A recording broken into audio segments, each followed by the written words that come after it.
Сегодня с 10 часов утра прекращаются удары авиации ВКС России и ВВС Сирии в районе Алеппо. Досрочное прекращение авиаударов необходимо для введения гуманитарной паузы. Это позволит гарантировать безопасность выхода по 6 коридорам мирных жителей и подготовить к эвакуации больных и раненых из восточной части Алеппо.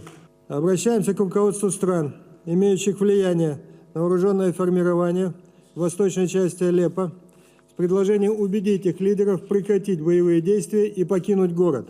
К началу гуманитарной паузы сирийские войска будут отведены на дистанции, позволяющие боевикам беспрепятственно покинуть восточное Алеппо с оружием по 2 специально созданным